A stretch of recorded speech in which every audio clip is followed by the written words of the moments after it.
तो जय हिंद दोस्तों। और आज हम मोल कॉन्सेप्ट के न्यूमेरिकल सॉल्व करेंगे। ये सबसे हार्ड क्वेश्चन होंगे और इसके बाद अगर आप फर्स्ट टाइम भी इस न्यूमेरिकल को सॉल्व कर रहे हैं मोल कॉन्सेप्ट के, तो उसमें भी आपको कोई प्रॉब्लम नहीं होगा। हम स्टार्टिंग से लेके पूरा एकदम हार्ड तक जाएंगे। ऐसा नहीं कि हम डायरेक्ट हार्ड क्वेश्चन सॉल्व करेंगे। हम सबसे पहले स्टार्टिंग से करेंगे और फिर उसके बाद हार्ड करेंगे, ठीक है। तो अगर बेटर पड़ेगा कि आप हमारा ये मोल कॉन्सेप्ट का पार्ट 1 वीडियो देखने, ये पार्ट 2 वीडियो है, ठीक है। लिंक डिस्क्रिप्शन में दिया हुआ रहेगा, ठीक है। तो आइए हम लोग इसकी न्यूमेरिकल सॉल्व करते हैं। उससे पहले थोड़ा सा हम लोग पीछे रिवीजन का देख लेते हैं। मोल होता क्या है? मोल एक संख्या होती है। मोल एक संख्या होती है और एक मोल बराबर 6.022 इंटू 10⁻23 एटम्स होते हैं। इसको अवगाद्रो संख्या कहते हैं, जिसको एन ए से दर्शाया जाता है। इसमें ए छोटा सा लिखा होता है, एन बड़ा होता है और ए छोटा सा लिखा जाता है, ठीक है। देखिए 6.022 इतनी वैल्यू नहीं होती है, इसके आगे वैल्यू होती है। इसकी कंप्लीट वैल्यू 6.0221367 इंटू 10⁻23 तक होती है, ठीक है। और किसी किसी बुक में कभी कभी ये दिया होता है 6.023, तो आपको एनसीईआरटी में ये दिया है। अगर कहीं भी कोई क्वेश्चन पूछेगा आप इस पे लगाएंगे, हाँ। लेकिन अगर किसी कहीं क्वेश्चन में दिया है कि आप इसका इस्तेमाल करें, 10⁻23 का इस्तेमाल किए तब इसका इस्तेमाल करेंगे, अगर नहीं दिया तो यही इसी चीज का इस्तेमाल करें, ठीक है। आइए आगे देखते हैं। सबसे पहले मोल की 3 फार्मूले हम आपको लिखवा देते हैं, ठीक है। अगर आपको ये 3 फार्मूले लर्न रहेंगे तो हम किसी भी क्वेश्चन को आसानी सॉल्व कर लेंगे, ठीक है। एसटीपी बता देते हैं। एसटीपी का फुल फॉर्म होता है standard temperature and pressure.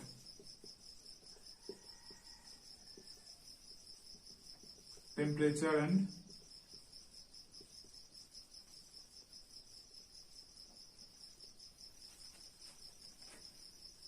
Standard temperature and pressure, जहां पे टेम्परेचर का मान रहता है 0 डिग्री सेल्सियस, जिसका मतलब होता है 273 केल्विन, और प्रेशर रहता है 1, ठीक है।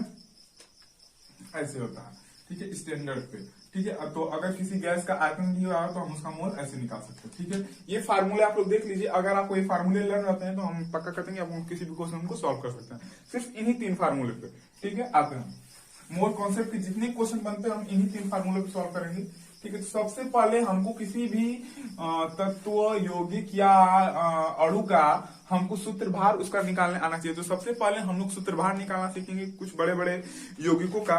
तो सबसे पहला इसमें आता है कि निम्नलिखित का सूत्रभार ज्ञात कीजिए, जिसमें सबसे पहला होता है अमोनियम सल्फेट।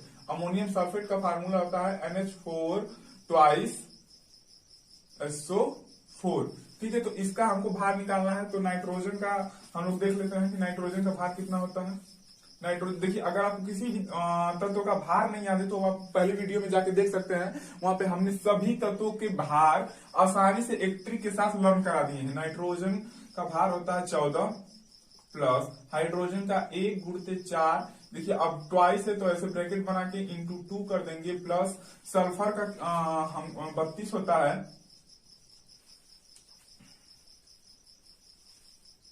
प्लस ऑक्सीजन का 16 होता है इंटू 4, ठीक है। अब इसके बाद अगर हम लोग क्वेश्चन सॉल्व करें ये हो जाएगा +32 प्लस 64, ऐसे ही आएगा। और फिर इसको 132 यू आ जाएगा, ठीक है। तो ऐसे आएगा, एक बार देख लीजिए आप लोग, हाँ, ठीक है। अगला क्वेश्चन आता है इस पे C2H5OH, ठीक है, जिसको हम लोग एथेनॉल कहते हैं, ठीक है, या एल्कोहल, इसको शराब एल्कोहल कहते हैं। और इसका हमको सूत्रभार ज्ञात करना है। तो कार्बन का कितना होता है 12 इंटू 2 प्लस 1 इंटू ये 5 है, 5 प्लस 16 प्लस 1, हाइड्रोजन का 1। देखिए कार्बन का 12 होता है तो 12, 2 कार्बन है तो 2 का गुणा हो गया है। हाइड्रोजन का 1 होता है तो इंटू 5 कर दिए हैं। ऑक्सीजन का 16 होता है फिर प्लस 1 कर दिए, ठीक है। इन सबको सॉल्व करेंगे तो 24 प्लस 5 प्लस 16 प्लस 1 ये आएगा। और इसका आ जाएगा हमारा 46U, ठीक है। तो इसका 46U आ गया है। अच्छे से देख लीजिए कैसा है। तीसरा हमारा होता है एक बड़ा कंपाउंड है जिसको हम लोग कहते हैं sodium carbonate decahydrate into 10H2O, इसको पढ़ते हैं, देख लीजिए इसको पढ़ते कहते हैं Na2CO3 इंटू 10, ओहो ये 10 गलत लिखा है, H2O। ठीक है, इसको सॉल्व करते हैं। सोडियम का 23 होता है, 2 सोडियम है तो 2 का गुणा करेंगे, प्लस कार्बन का कितना होता है हम लोग जानते ही हैं, ऑक्सीजन का 16 होता है, फिर इंटू है तो इंटू नहीं लगाएंगे, प्लस लिखेंगे, लेकिन 10H2 है तो 10 इंटू कर देंगे वाटर के भार में। हाइड्रोजन का 1 इंटू 2 हो जाएगा, प्लस ऑक्सीजन का 16 हो जाएगा, ऐसे।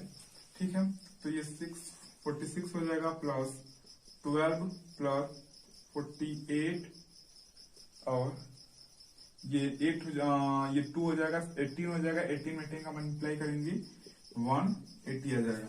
इसको जो अगर कंप्लीट करेंगे तो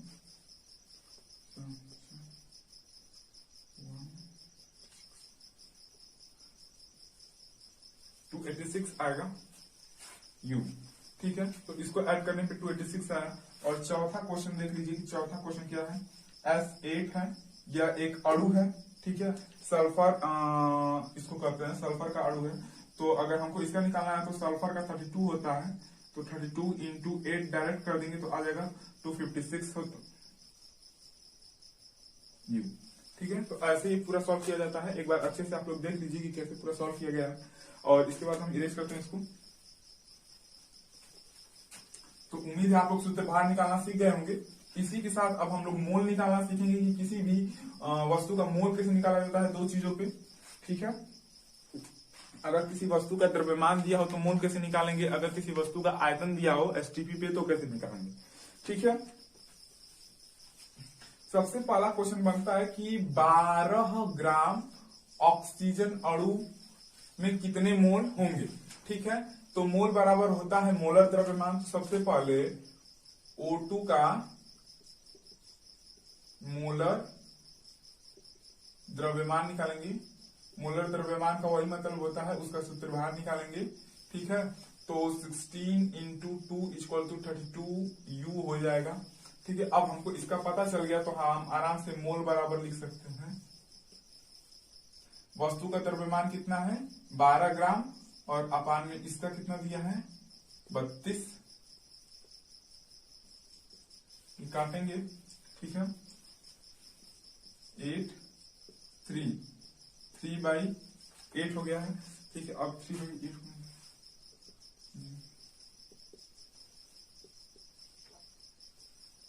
ये आएगा, इतना मोल आएगा आपका। ठीक है, 0.375। और फिर अगला देखते हैं। अगला दिया है दूसरा क्वेश्चन कि 20 ग्राम जल में। ठीक है, तो सबसे पहले हम लोग जल का मोलर द्रव्यमान निकालेंगे।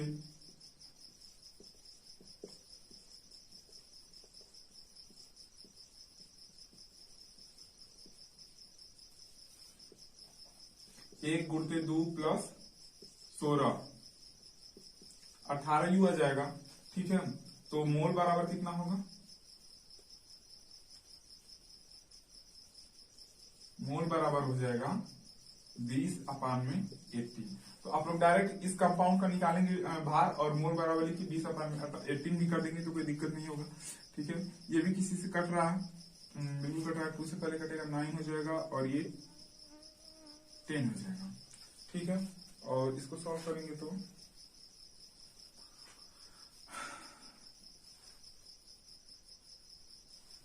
1.11 ये रिपीट करता रहेगा। ठीक है, ये आएगा, ऐसे सॉल्व होगा। ठीक है, अगला थर्ड क्वेश्चन देखते हैं। थर्ड क्वेश्चन यहां पे रहेगा। थर्ड क्वेश्चन दिया है कि आप 22.4 लीटर कार्बन डाइऑक्साइड गैस का हमको मोल निकाल के बताइए कि 22.4 लीटर कार्बन डाइऑक्साइड गैस में कितने मोल होंगे। ठीक है, तो मोल बराबर हो जाएगा आयतन, ये एसटीपी पे दिया है। ठीक है, कि इसका आयतन इतना है, तो मोल बराबर हो जाएगा वस्तु का आयतन अपान में 22.4 4 लीटर, तो एससीएन से मांगे तो ये कट जाएगा 1 मोल होगा। ठीक है, अब आते हैं अगला क्वेश्चन, फोर्थ क्वेश्चन दिया है कि 11.2 लीटर N2 गैस में मोल का आकलन कीजिए। तो N2 गैस में मोल का आकलन करेंगे तो क्या हो जाएगा, मोल बराबर, इसको ऊपर रखेंगे,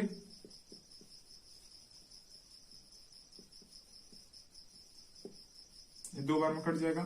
ठीक है, 1/2 आया जिसको 0.5 मोल कह सकते हैं। 0.5 आंसर आएगा। देख लीजिए सारे क्वेश्चन कैसे सॉल्व किए गए हैं। ठीक है, ये आयतन निकाला गया है, इसी तरह हम विदिश करते हैं इसको, आप लोग अच्छे समझ गए होंगे।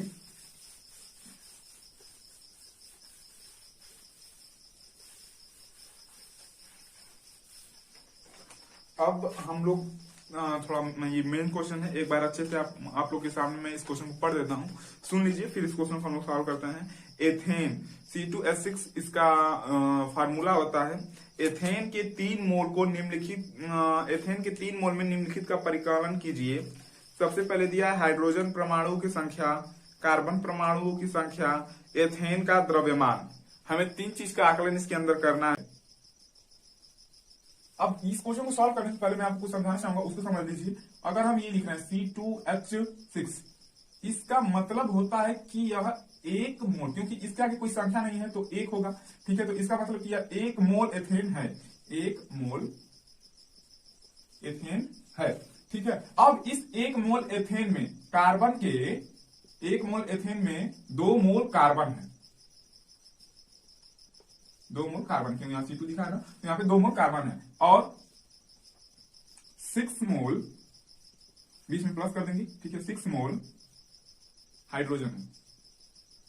देखिए, अगर हम ऐसे प्लस लगाएं तो ऐसा नहीं, कंपलसरी लगाना। ठीक है, ऐसे लगा दिया फॉर्मेली, 2 मोल कार्बन अगर 6 मोल हाइड्रोजन को जोड़े तो 1 मोल एथेन हमको प्राप्त होगा।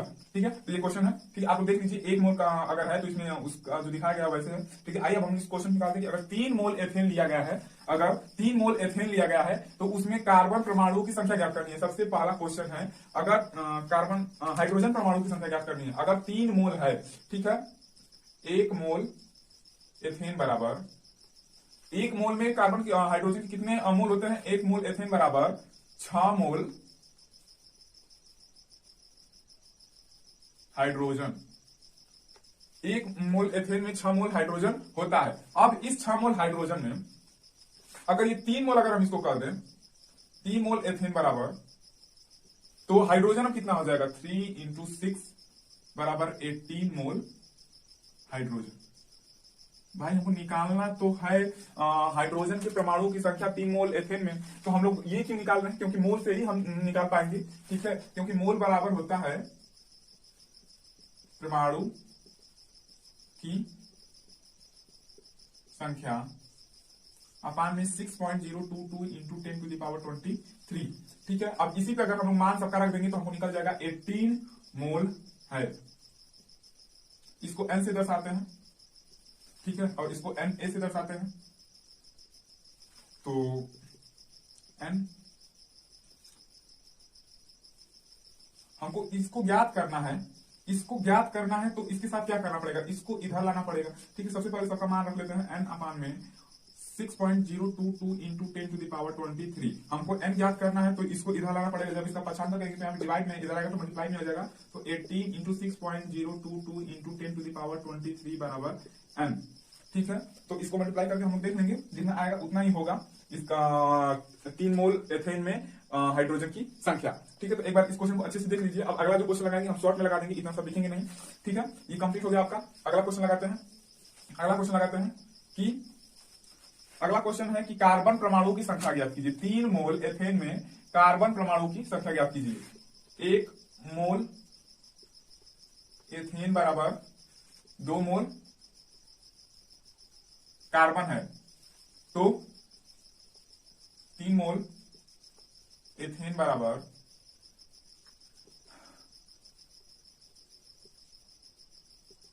6 मोल कार्बन हो जाएगा। ठीक है, 3 मोल एथेन बराबर 2 × 3 6 मोल कार्बन हो जाएगा। ठीक है, ये मोल लिखा गया है। अब आते हैं तो 6 मोल कार्बन में कितने परमाणु होंगे, हम लोग जानते हैं परमाणु की संख्या बराबर क्या होता है,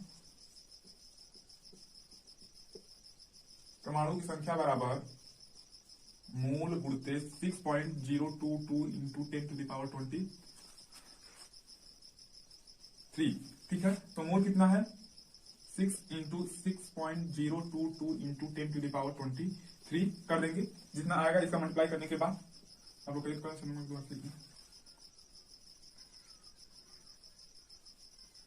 ठीक है 23 ये आएगा। ठीक है, आप लोग एक बार इसको अच्छे से कर लीजिएगा। आते हैं इसको इरेज करते हैं, देख लीजिए एक बार अच्छे से कैसे इस क्वेश्चन किया गया है। इसी पे आपको बहुत सारे क्वेश्चन मिल जाएंगे इसी टाइप की। ठीक है, अगला क्वेश्चन है कि एथेन का द्रव्यमान याद कीजिए। एथेन का द्रव्यमान क्या होगा। ठीक है, सबसे पहले 3 मोल एथेन है, तो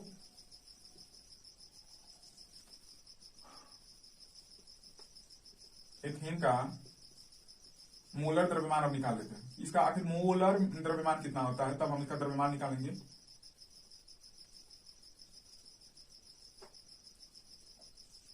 मोलर द्रव्यमान बराबर कितना, हम लोग कार्बन का 12 होता है इंटू 2 प्लस 1 इंटू 6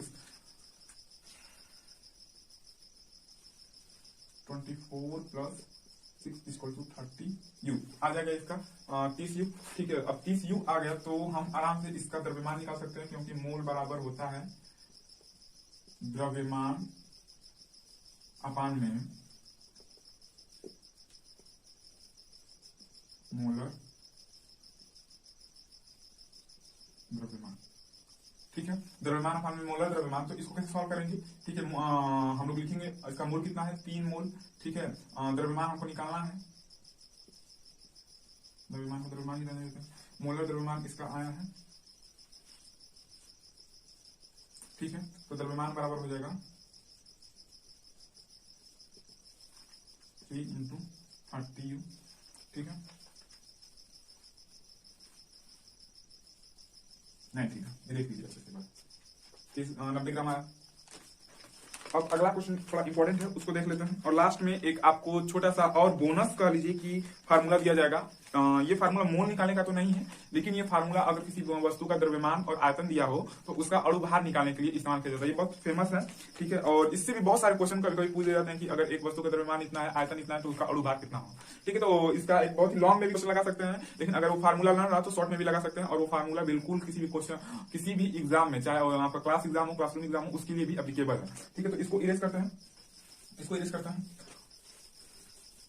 क्वेश्चन यही कंप्लीट होता है। क्वेश्चन है 12 इंटू 10⁻2 या 12 गुणते 10 के घात 2 ऑक्सीजन गैस के अणु हैं, तो इसका द्रव्यमान और आयतन ज्ञात करें। ठीक है, ऑक्सीजन गैस के अणु दिए हुए हैं 12 गुणते 10 के पावर 2 O2 गैस की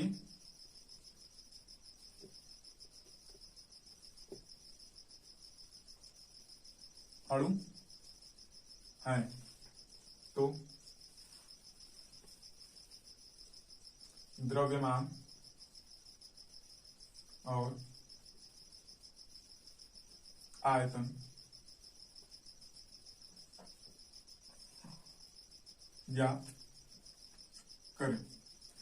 ये क्वेश्चन है। ठीक है, तो सबसे पहले अगर हमको अणुओं की संख्या दी है तो हम इससे मोल निकाल सकते हैं। तो मोल बराबर लिखते हैं, मोल बराबर अणुओं की संख्या होती है तो 12 इंटू 10⁻2 अपान में 6.022 इंटू 10⁻23। ठीक है, ये कटेगा तो क्या हो जाएगा 1.99 आएगा। ठीक है, जो लगभग 2 मोल आ जाता है। ठीक है, तो 2 मोल आ गया। अब इस 2 मोल को हम ऑक्सीजन के अगर 2 मोल है तो हम द्रव्यमान और आयतन दोनों निकाल सकते हैं। इधर निकालते हैं द्रव्यमान, आयतन, सबसे पहले आयतन निकाल लेते हैं और इधर निकालते हैं द्रव्यमान। ठीक है, हम लोग जानते हैं कि मोल बराबर क्या होता है आयतन। कोई एक फार्मूला खोजेंगे जिसमें आयतन लिखा हो। ठीक है, मोल में आयतन लिखा हो, आयतन अपान में 22.4 लीटर। ठीक है, रखते हैं 2 मोल आयतन तो हमको ज्ञात करना है। ठीक है, 2.4 लीटर, तो आयतन बराबर हो जाएगा, अगर इसको पक्षांतर करेंगे तो इधर आके मल्टीप्लाई होगा, आयतन बराबर हो जाएगा 2 इंटू 22.4 आज आएगा 8.44 लीटर। ठीक है, अच्छे से लिख देते हैं इसको लीटर। ठीक है, ये हमारा आंसर हो गया। अगर द्रव्यमान की बात करें तो मोल बराबर होता है द्रव्यमान, वस्तु का जो द्रव्यमान है अपान में मोलर द्रव्यमान। ठीक है, तो ऑक्सीजन गैस का सबसे पहले O2 बराबर इसका हम मोलर द्रव्यमान निकाल लेते हैं, तो 16 इंटू 2 इक्वल टू 32 U हो जाएगा। ठीक है, तो आराम से अब हम सबका मान रख देते हैं। मोल कितना है, 2 मोल है। ठीक है, द्रव्यमान हमको ज्ञात करना है और मोलर है 32। ठीक है, अब इसको इधर लाना है ताकि हमको द्रव्यमान मिल जाए, तो द्रव्यमान बराबर हमारा आएगा 2 गुणित 32 64 ग्राम। ठीक है, तो ये ऐसे आएगा। आप लोग सब क्वेश्चन एक बार अच्छे से देख लीजिए। ठीक है, ताकि हम अब एक लास्ट टॉपिक बचा है, एक छोटा सा फार्मूला इंपॉर्टेंट फार्मूला है बहुत ज्यादा। ठीक है, क्योंकि बहुत बड़े बड़े क्वेश्चन को छोटे में कर देता है ये, नहीं तो उसी करने में बहुत ज्यादा हमारा टाइम लगेगा।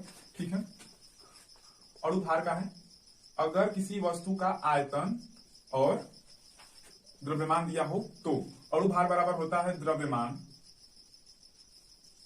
गुणते 22.4 अपान में आयतन। एक क्वेश्चन देख लेते हैं इस पे, अणु भार का ये फार्मूला होता है। एक क्वेश्चन दिया है कि एक गैस का द्रव्यमान, एक गैस का द्रव्यमान 8 ग्राम है और आयतन, उसका आयतन 5.6 लीटर है, तो अणु भार हमें ज्ञात करना है। तो अणु भार हमको ज्ञात करना है। अणु भार बराबर ऊपर फार्मूला लिख दिया गया है, मान रखते हैं। ठीक है, द्रव्यमान इसका कितना है 8 गुणते 22.4 अपान कितना आएगा 5.6।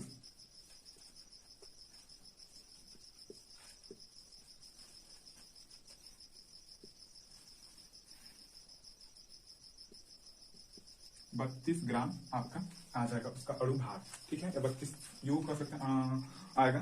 ठीक है, हाँ 32 ग्राम अवेलेबल फॉर्म में मेथड वैल्यू अगर इसका दें। ठीक है, आप पार्ट 1 में देखेंगे तो आपको समझ में आ जाएगा कि इसको 32 यू लिखा जाएगा। ठीक है, अणु भार 32 यू में आएगा। ठीक है, तो ये इतने क्वेश्चन बन सकते थे जो हार्ड थे। अगर इसको आपको और ज्यादा हार्ड क्वेश्चन चाहिए क्लास 9 की, चाहे वो हिंदी मीडियम हो चाहे इंग्लिश मीडियम हो, आप कमेंट करके बता दीजिएगा, हम आपको वहीं से पीडीएफ का लिंक दे देंगे। ठीक है, आपको पीडीएफ मिल जाएगा। आपका साथ चाहिए, प्लीज सब्सक्राइब।